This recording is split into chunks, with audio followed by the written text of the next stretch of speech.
Hello, everybody. I hope you guys can hear me. Let me make sure. There we go. Hello, everybody. I am just going to post. If you've been here, you know what is happening in the background. My dog is just letting everyone know that he exists. So,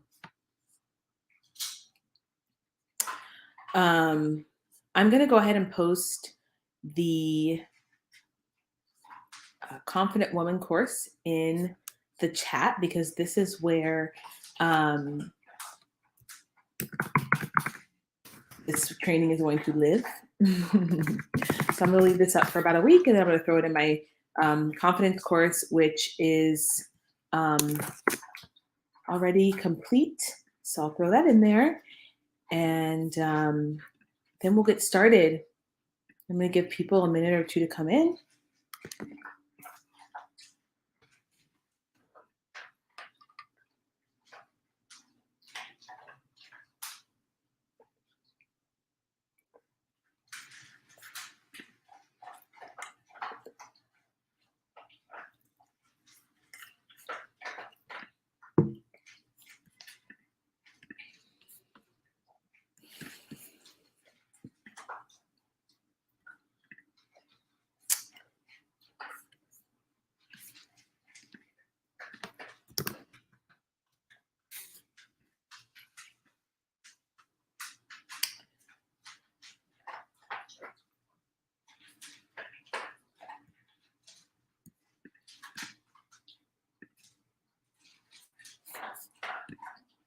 All right. So let's get started with the lesson today. The lesson today is going to be on the spiritual diet of a confident woman and a spiritual diet of a healthy woman. And the reason why I am discussing this is because health is so much more than just the food and exercise piece of your life. And in the Not Another Fitness Challenge course that it's live right now, we are talking about all of the aspects of fitness: spiritual fitness, emotional fitness, physical fitness, and things like that. And so one of the things that is coming up is being spiritually fit. And it's important, and I have this on a Faith Friday too, because I think a lot of times we sort of disconnect the two. We disconnect spiritual fitness from physical fitness, and honestly, it's really, really hard to have healthy physical fitness without healthy spiritual fitness. So today what I want to talk about is what is the spiritual diet of a healthy woman, and how you can begin to work on your own spiritual fitness journey. People who tend to not have the greatest spiritual fitness also they also struggle with physical fitness as well, meaning the food that they eat and their exercise. So the first thing I want to say is that we think of a diet as just like what we eat or what we put in our mouths, especially as it relates to health and fitness. But even in health and fitness, I have begun to tell my clients that your diet is everything. It's your environment. It's what you listen to. It's what you say to yourself. It's your habits. Your diet is like the way that you live. And the same thing goes for your spiritual diet. It's what you think. It's what you eat. It's what you listen to. It's the people that you surround yourself with, because all of those things have an influence on your spiritual health, just like all of those things have an impact on your physical health.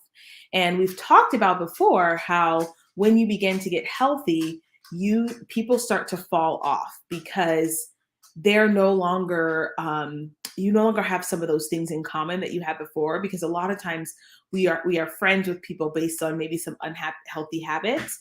And so sometimes people are triggered by your growth and triggered by your development, and so you are no longer someone that they want to be around, and then vice versa, right? Sometimes we know that, you know what, this person I have to take a step back from, because when I'm around this person, I tend to engage in these not so positive behaviors.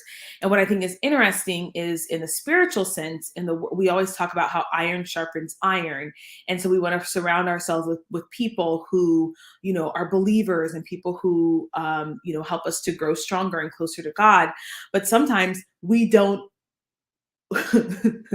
sometimes these people are also problematic in the health area. Do you see what I'm saying? So you almost like you have to look at both parts here. We have to be able to dissect both parts. So your spiritual diet is all of that. It is the people, the places, the things that you think about, what you watch, and all that. And I will just start here with your spiritual diet in terms of what you are listening to. What is important to me and for my clients, I've started to really emphasize, what are you feeding yourself spiritually, what you're reading and what you're listening to, because ask them this question, because what happens is, a lot of times they're surrounding themselves with negativity, and they're surrounding themselves with maybe some, even at best neutral, right? At best neutral information, but it's not positive, and it's not pushing them towards their goal. It's not supporting their growth. And I've started to encourage clients to really take note and take inventory of what they're listening to, what they're allowing to filter through their subconscious. As an athletic coach, one of the things that we know, there have been studies after studies completed on this, we know that the subconscious is always listening and absorbing and taking in everything as an athlete. And so we try and encourage athletes to consider their self-talk. We try and encourage athletes, make sure that you're talking to your subconscious and allowing your subconscious to focus on what you want to do, focus on your growth and your potential, opposed to the negative things that have happened, or maybe your mistakes and things like that. We understand that in like an athletic sense, but sometimes we don't make that connection when it comes to your health. And so when I think of spiritual health, I think of anything that's your subconscious, things that you're not your physical body, but maybe your mind and things like that. So when it comes to what you're listening to, ask yourself if you are listening to music, radio broadcasts, YouTube videos that are supporting your growth as a human, supporting your development, or are you listening to things that are subconsciously negative, right? I think, it's very easy to get caught up in like the celebrity gossip and the bashing and, this is what's wrong and that's wrong. And again, just things that are extremely negative. And then we wonder why we don't have a positive outlook on life. And we keep feeding our subconscious the negative. And then we ask ourselves, well, why don't I have a positive mindset about, my health? Or why don't I have a positive mindset about this thing? Well, if you're constantly feeding yourself negativity, that's what your brain becomes used to. That's what your body actually becomes accustomed to. So really taking inventory of your own, what you're listening to, your audio, what are you taking in audio, through video, what are you listening to, and saying, okay, is this supporting my growth or is it not? And I'm not saying cut off all, everything you have to listen to has to be spiritual or, developing you. But you have to ask yourself, is the majority of what I'm listening to supporting my spiritual growth, or is less? Like, I love the 80-20 rule for everything. So I'm an 80-20 person. So as 80% of what I'm listening to should be supporting my spiritual, emotional, physical growth, right? 20% can be junk. Okay, that's a good rule to start. So the spiritual diet is, when it comes to what you're listening to, is things that are going to be lovely, pure, kind, uplifting. This is a command in the Bible. And I think, again, God is so smart. And I think sometimes we forget that he created humans. And so because he created humans, he understands how our bodies work and how our brains work. And he knows that if we are constantly thinking on things that are negative and things that are not beneficial for our growth, that we become like, not even that we become like those things, but we become attached to those things. Because whatever you think about, that's where your focus is. And so similarly, he's like, well, you need to think on the things that are pure, think on the things that are holy, think on the things that are good. And when you have a spiritual diet of things that are pure and holy and good and uplifting, you in turn become that kind of person. You become the kind of person who sees the kind things, who becomes uplifting, who becomes, brighter, lighter, positive. And so that is an essential part of your spiritual diet, is what are you listening to? For me, I can tell you guys practically, if you don't know where to start, I am a Bible reader. So y'all know we believe in the one and only Jesus Christ on this channel. So for me, I like to read Proverbs. Proverbs is just so, and Psalms. Proverbs and Psalms are very, very positive and uplifting. You might even dabble in a little Romans, although Paul will get you right. Um, so I like to listen to Psalms and Proverbs on my audio Bible, and just have those kinds of thoughts permeating my mind throughout the day, opposed to, whatever's happening on the news, whatever's happening on another country, the war, but what's going on with racism, what's going on with politics. Like I'm like, I can listen to that for about 20% of the time. And then I need to be in a place where I'm feeling uplifted and I'm able to, complete my tasks of the day without feeling down and depressed about the state of affairs in the world. So definitely would recommend listening to some Proverbs. The other thing is the music that you listen to. It doesn't have to be Christian music, but if we're being 100% honest, a lot of the music that is marketed to people is not positive. It doesn't have a positive message. It doesn't have,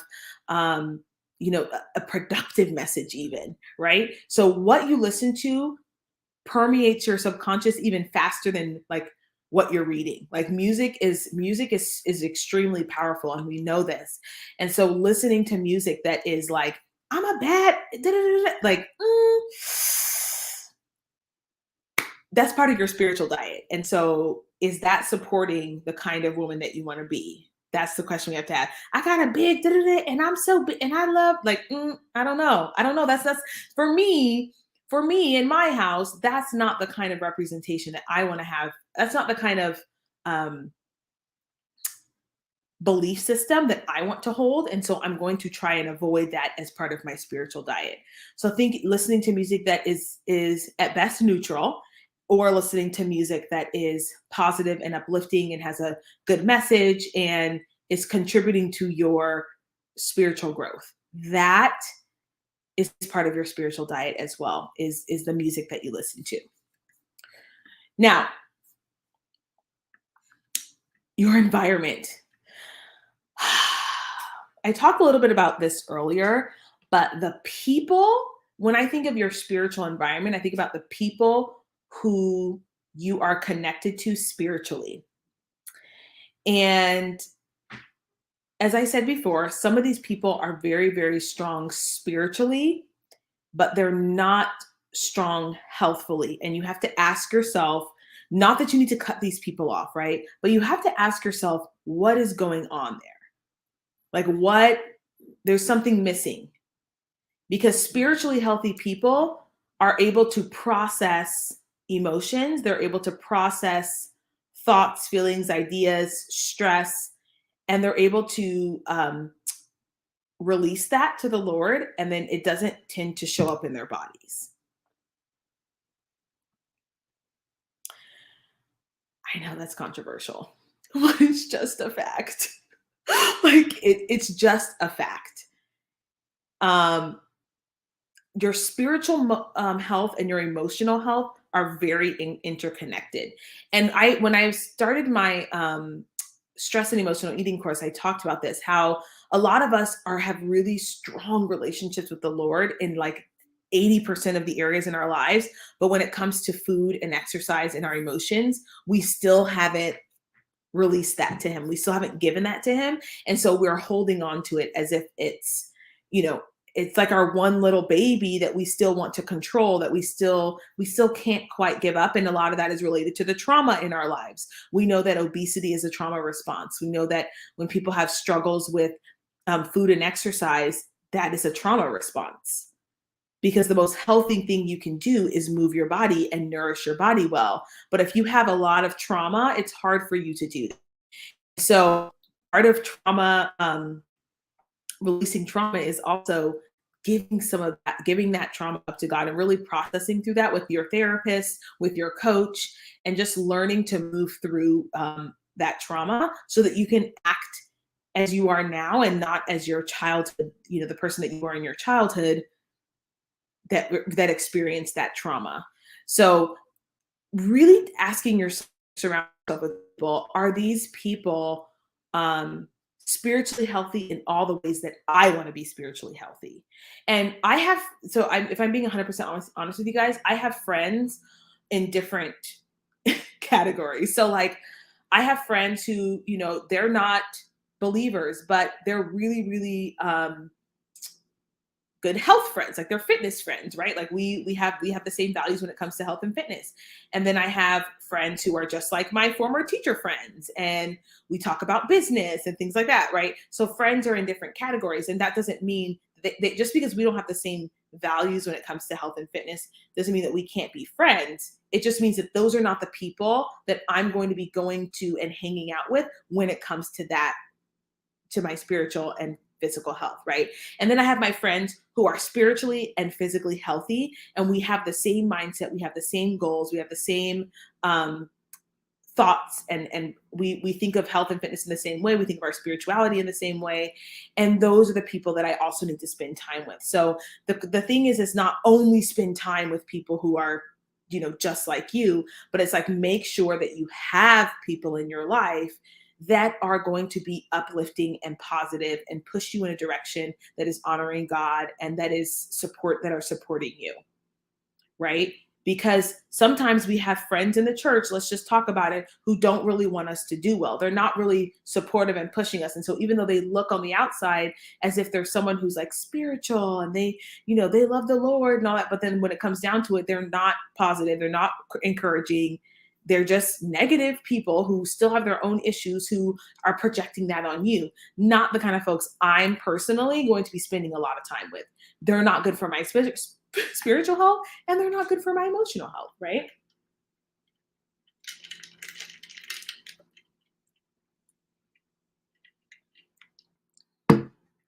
All right.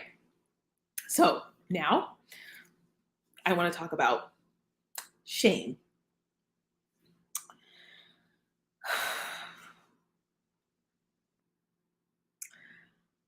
A spiritual diet has a healthy dose of shame. And we live in a society where shame is like how you're shaming me. I did a video a long time ago on fat shaming, how no one can fat shame you. Shame is an internal feeling that we feel when we know that something is not aligned, something is not quite right, something we have done, something that maybe doesn't quite match our moral values and match our moral compass. Okay. Someone who's spiritual has a strong moral compass, and therefore they have shame. Because when you have a strong moral compass, it's almost impossible not to recognize when you are acting outside of your morals. If you don't have a strong moral compass, then anything goes. Everything in the wind goes. I will talk about Lizzo because it bothers me to high heaven that she has no shame. And I think that's a problem. I think it's a problem because there are no limits to her degeneracy. When you don't have shame, there are no limits to your degeneracy because you don't have a moral compass. So when you don't have a moral compass and you don't have shame, because you don't have shame, everything goes, anything goes, which means the worst of the worst goes and the best of the best goes. And I think we live in a society where we don't have any shame, particularly as it relates to our health. And what that means is now people can walk around, immensely overweight, and no one's allowed to say, hey, something's not right. Something's wrong here. No one's allowed to say that. What that means is people are allowed to now do things that are really not. I believe that everybody has a conscious, because the Bible says that that the laws of God are written on man's heart. But people have so dimmed their conscience and so dimmed their moral compass that they don't even think about what's right and what's wrong anymore, and what's good versus what's evil. And so people are now walking around saying things, doing things, behaving in ways that are not beneficial for them, and saying, don't shame me. Don't shame me for being wrong. And because they have no shame either. And I think, there is a point where I don't believe that someone else shaming me will change me, but me feeling shame about something will change me. And you have to have a healthy dose of shame. I've talked about this before, where I say that, you need some level of shame to keep you in check.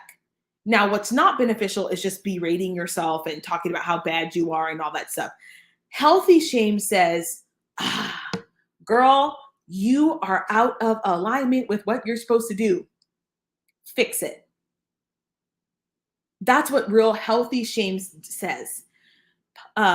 Unhealthy shame is like, you're a bad person. You need to punish yourself. God's never going to forgive you for that. Don't ever do that again. Blah, blah, blah, blah. It's all condemnation and no grace. So healthy shame is grace and truth at the same time. Healthy shame is grace and truth, which says, you acting up. What you're doing is not okay. And you know it deep down in your subconscious. Fix it.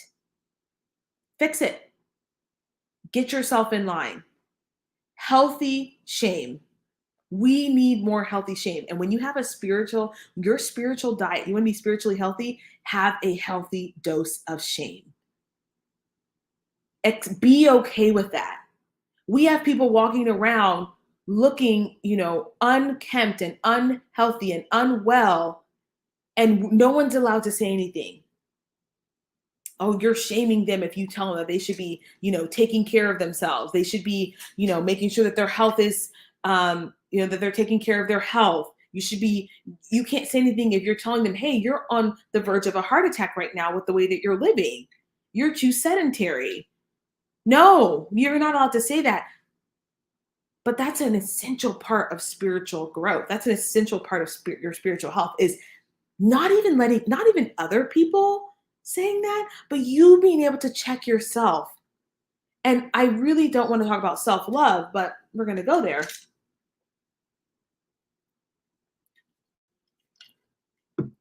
One of the problems I have with the self-love movement is that it doesn't incorporate grace and truth. It's all grace, grace, grace, grace, grace, and no truth. So we will be out here in the name of self-love talking about, I love my body, and I'm going to feed it what I want, and I just want to feel good and all that stuff. And it's like, but you're unhealthy. Like, you're not. If we want to talk about the example of love, okay, what is love? Jesus is love. God is love. There are a million verses in the Bible that talk about how who the Lord loves, he chastens, he corrects, right? There are times in the Bible where the Lord calls us to repent, right? He is love. Love is grace and truth. Love is not just words, it's actions and deeds. So when we're out here, I'm into the self-love movement, but are you telling yourself the truth? Like, are you telling yourself the truth? Because if you want to go down this self-love path as a Christian, then are you being honest with yourself? Because when you love someone, you're honest with them. When you love someone, you tell them when they're going down a dangerous path. So do you really love yourself if you're allowing yourself to continue being a hot mess? Do you? Because self-love is not all about giving yourself a pass and grace, right? If we're going to use that term, well, let's define love. Let's define love as the Bible defines love. There's a whole lot more to love than just, oh, let me tell you how lovely you are. No, it's about growing. It's about changing. It's about shedding layers of yourself that are not that are no longer in alignment with what God has called you to be, especially as a believer. It's sanctification, right? So are you going to even are we going to go there, or are we just going to say, well, I love myself the way I am, and I'm not going to require anything of myself? If you love something, you do require something of it. So if you are saying I'm in this self-love movement, okay, what are you requiring of yourself?